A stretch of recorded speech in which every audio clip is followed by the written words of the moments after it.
The 2021 NBA draft, as we've talked about a lot on this channel, was absolutely stacked. The top 5 players out of that draft, which by the way, there's a redraft coming at the end of this video if you want to see what I think about these players. The top 5 players in this draft are unbelievable in terms of talent and depth. And I want to go ahead and look back on that draft now that it's been a full year removed from the 2021 draft. We begin, as always, with the first overall pick, Kade Cunningham, who ends up going to the Detroit Pistons. And Cade had a very interesting rookie season because to begin it, he got hurt a little bit and then didn't look great once he actually saw the floor. But for me, everything that I thought about Kade Cunningham before the draft, I felt validated in that during this season. Cade Cunningham is someone that once you start to put better players around him, which they're starting to do, adding Jaden Ivey, who is a perfect backcourt complement for him, you're going to really start to see what makes Cade so valuable. He's not so much of a let me do everything, let me facilitate, let me score 30 points a game and account for 50 points a game between points and assists. That's not really his game. He's someone that gets everybody involved, that is malleable, that provides great size, can play either guard spot, can play on or off the ball. And now with Jaden Ivey there, I think his value is going to become even more apparent to this Pistons team. And even though he's not number one for me in a redraft, this is certainly absolutely 100% still a defensible pick for Detroit to have taken him first overall just a year later, which doesn't always happen. Next up now at second overall is probably the most polarizing player from this draft class, and that is Jalen Green of the Houston Rockets. And for me, I kind of feel like I fall right in the middle of the two big camps for Jalen Green. Some people think that he is going to be a top 5 playmaker in the league at his peak, someone that is basically going to follow the James Harden mold of development and become an MVP candidate, whereas other people think that he's a little bit too selfish. He's not a good enough playmaker to be that level of player, and he's a very good scorer, but he's a little bit limited in terms of his size and his playmaking, and ultimately that's going to be a problem for him at the NBA level. I fall kind of in the middle of that. Jalen Green is awesome. He's a super fun player to watch. He's an incredible scorer already, and you can see where he's going to continue to develop because of the athleticism that he has and his offensive skill set. But for me, if you're going to be one of those guys that is going to be primarily a scorer and your playmaking doesn't continue to develop, and I don't think that it will for Jalen Green, he'll get better at it, but he won't ever be a Luka, James Harden level top tier playmaker. The problem with having one of those guys is just having one of them doesn't really get you into contention. You need either someone that's better than him at that on your team or a ton of other great versatile defensive guys on the roster to really make it work. And so he's a little bit more situation dependent, I feel like, than someone like Kade Cunningham. And so ultimately, I feel like I fall in the middle of the Jalen Green conversation here, but he's still a very good player, had a really awesome rookie year. And I can't wait to see how he continues to develop. If he becomes a better playmaker and a better passer, he could very, very, very easily be the best player in this class. And number 3 now is Evan Mobley of the Cleveland Cavaliers. And I don't think you could argue that anybody had a more impressive rookie season than Evan Mobley. You could argue that there are players on this list or in this draft that had as impressive of a rookie season, but more impressive than Evan Mobley, I don't think that's an argument. He already showed such incredible defensive versatility, not just protecting the rim, but guarding on the perimeter, showed plenty of flashes offensively of a game that I think we're going to see continue to develop, where he will eventually be a pretty solid 3-point shooter, someone that can shoot a little bit in the mid-range, but some of the off the catch, off the dribble stuff was really, really impressive. It looked smooth, it looked fluid, and I would expect that part of Evan Mobley's game to continue to grow. And him being there alongside Darius Garland and alongside Jared Allen is going to allow him to just kind of fill in the gaps for a while, right? Like Jared Allen's an incredible rim protector, so he can play at the 4 and then move to the 5 with bench units. And Darius Garland is going to be out there so that Mobley doesn't have to do too much offensively and really be allowed to grow his NBA game in like a safe space, for lack of a better phrase, where he never has to do too much. He always can work on the things that he's comfortable working on. That feels like a great situation for him, and he landed in a perfect place in Cleveland with the 3rd pick. But this is what is cool about this draft. It's an absolutely stacked draft, and we got all the way to the 4th pick before we got to the rookie of the year. Scotty Barnes, I don't want to say that he came out of nowhere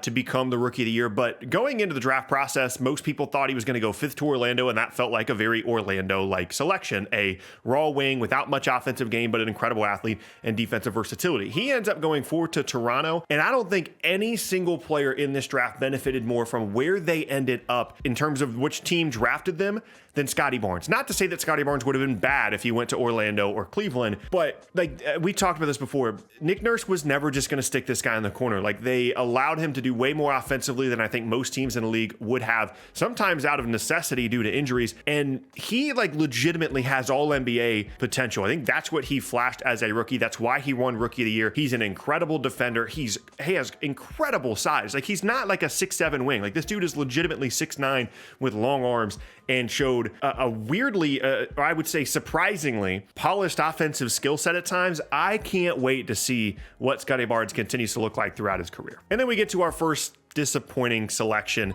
of this draft. Number 5 is Jalen Suggs. Now, he is still in the top 10 of my redraft, which we'll get to later, so I haven't just completely written him off, but you do get a little bit concerned when there's a highly touted rookie, a guy that goes in the top 5 of class, that almost immediately doesn't look like he belongs from an athleticism standpoint. Like that is a concern for me personally when it comes to Jalen Suggs. And I like him. I think he's going to end up being a good NBA defender. I think he is a really intelligent basketball player, but we've talked about this before, like ceiling wise right now, we're looking at Fred VanVleet, Kyle Lowry kind of stuff. And like, that's not a bad player whatsoever, but for that to be your ceiling as the 5th pick in a class that is as stacked as this, and there are some players coming after that have certainly jumped him in a redraft, that would concern me if I was a Magic fan. But the nice thing is the floor appears to be there for him. Even if he can't keep up athletically and can't get by guys and can't get to the rim, he should still be able to shoot it decently well and be a good defender, be a good leader, someone you like to have on your team, and might not be the best player that Orlando drafted in this class, but still a very solid player, hopefully, and then maybe he becomes Kyle Lowry. Who knows? Number 6 now is one of my favorite players from this class to watch, and it's Josh Giddy, the Oklahoma City Thunder. And he is in such an interesting situation there alongside Shai Gilgeous-Alexander, now alongside Chet. They've got all these picks. They've got Trey Mann, who we're going to talk about later, and like he can pretty much do whatever he wants to within this group. He can flow in and out of pretty much any lineup, and the only thing that's going to prevent him from being a really good NBA player, in my opinion, is his three-point shot. I think he's going to be able to guard decently well. He's really strong and get to the rim. He's an incredible playmaker. And if he can be a 38% three-point shooter, be pretty good off the catch, off the ball, him and SGA are going to be great together, or whether they get traded or one of them does and they end up in a different situation. Like, I think it's very possible that Josh Giddy ends up having the career that a lot of us thought Ricky Rubio was going to have when he came to the league, as a bigger playmaker, as a stronger guard that can defend. And again, that three-point shot is everything for him. But even if it doesn't develop, like, he's crafty enough and has found enough ways to kind of mitigate that weakness already as a rookie that I still think he's going to be a very good and a very productive player. But if we're talking about like star level stuff for Josh Giddy, the three-point shot has to come along. You can't be a perimeter guy and not be a threat from three-point range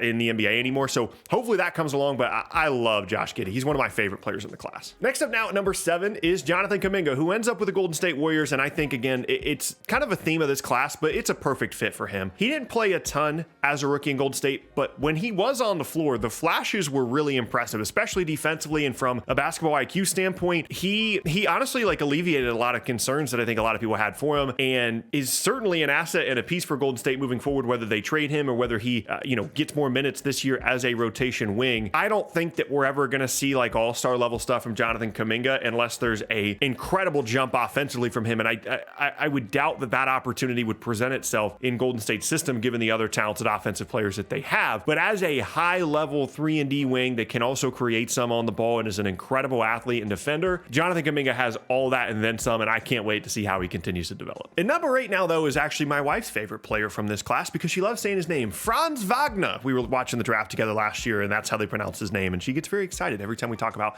Franz Wagner of the Orlando Magic. I really like Franz a lot. I think he certainly was a more impressive rookie than Jalen Suggs was for Orlando, and now his fit alongside Paolo Banchero is really interesting because presumably both of those guys are going to be able to shoot off the ball and work off of screens, screen for each other, potentially provide some really interesting like mix and match possibilities in the front court there in Orlando. And in comparison, I should say, to if they had drafted Jabari Smith, which a lot of people thought that they were going into draft night, Jabari isn't as good of an on-ball player right now as Paolo is, and so that would have put even more pressure on Franz to continue to develop as this like lead primary offensive initiator creator type guy. But now him and Paolo can kind of split those opportunities, and then there'd be some Cole Anthony in there, some Markelle Fultz in there. It's a way more collaborative effort now, I feel like, alongside Paolo, and I am super excited to see those two guys really kind of figure out how to play alongside each other, because they both have such overlapping skill sets, but in different ways and in ways that work really well together. That's going to be super, super fun. Now we're going to start going a little bit faster though here. Davion Mitchell is number 9. His stats actually look pretty decent when you look at them at the end of the year. The 3-point shooting needs to be better. I'm concerned about this though. If you know what the Josh Jackson effect is, then you've been a fan of the channel for a long time. Essentially, it means a guy that, in Mitchell's case, the Kings weren't very good down the stretch. Last 20 games or so of the year, his stats are significantly better. But the problem with getting excited about that is, if you're playing against, not only is your team tanking, so you're getting more opportunities to score, but you're playing against other teams that are also tanking, that are putting out really bad lineups on the floor, and you're kind of padding your stats against like basically non-NBA level competition. I'm a little concerned about that with Davion Mitchell, but the defensive stuff translated immediately, even though he's obviously a smaller player. I would be concerned though if we see a lot of Davion Mitchell this year and they're like really force feeding him minutes, because that's a very common thing in a player's like sophomore season, in their second season. The Kings need to know if Davion Mitchell is a real good NBA player or not, and so he's probably going to get a lot of minutes, and if he doesn't look particularly good, or if his stats are just bigger because his minutes have gone up, that to me honestly is a concern. I want to see more efficient 3-point shooting, more efficient shooting from the field, incredible defense, a little bit of growth as a playmaker, and being a complimentary guy. That's what I want to see from him this year, and hopefully we get that, because the Kings could kind of be sneaky fun this year. Rounding out the top 10 now is Zaire Williams of the Memphis Grizzlies, someone that I had a really difficult time placing in my redraft, but I'm excited about him. I think it was certainly an upside selection from Memphis at the time to move up and get him, and in some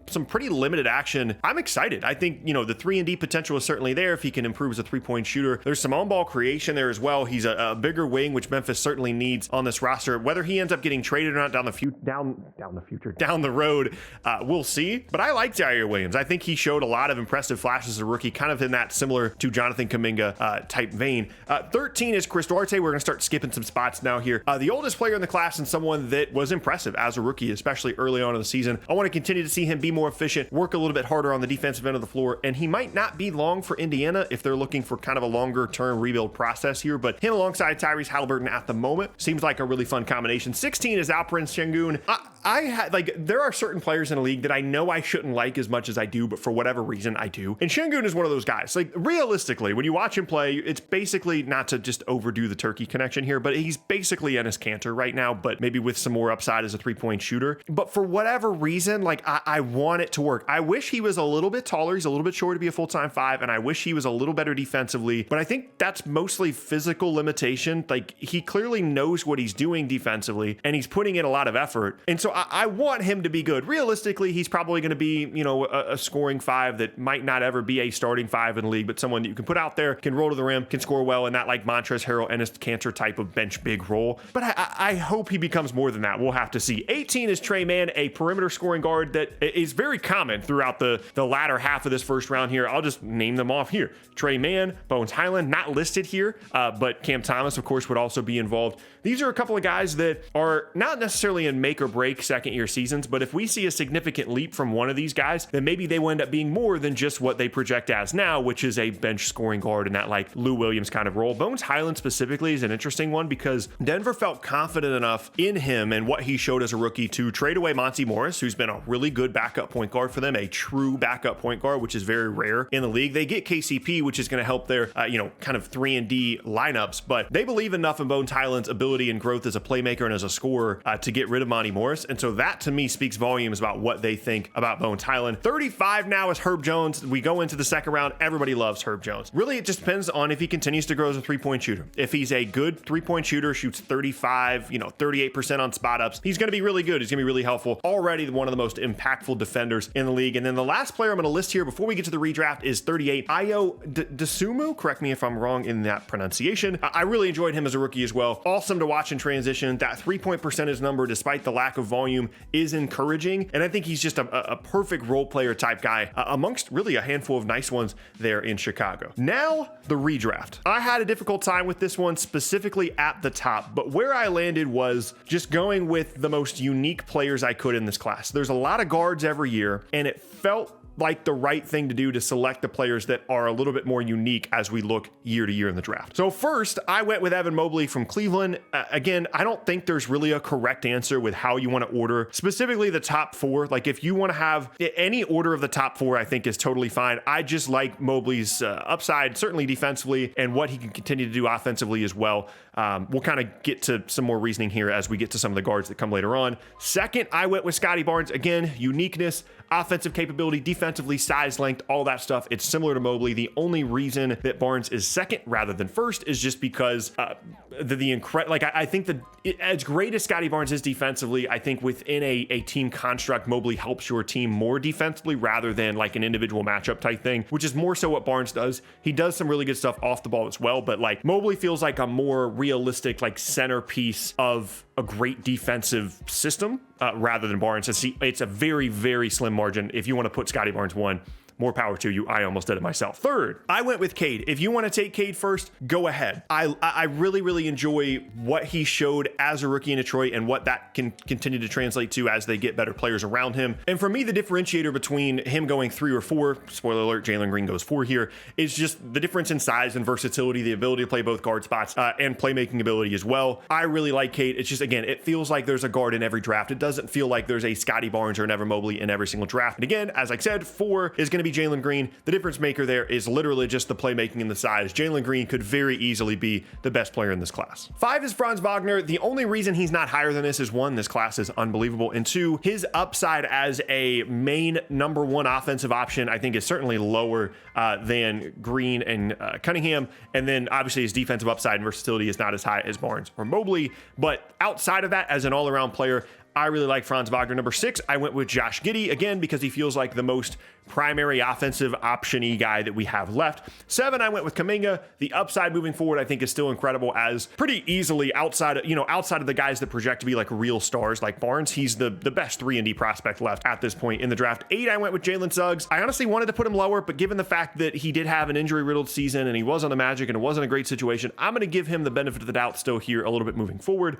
Number 9, I went with Zaire Williams, just because, again, that 3-and-D upside and the potential moving forward. And then 10 is Herb Jones, who I think you could very easily argue to go a little bit higher than this. I did not, simply because if he's just going to be a spot-up shooter guy, I think that's pretty low, offensive upside compared to someone like Zaire Williams. I think he can do a little bit more than that. But ultimately, that's my redraft. I'm interested to see what you guys have to say down in the comment section below about where you would rank all these players after just 1 year in the NBA. And yeah, that's the 2021 NBA draft 1 year later.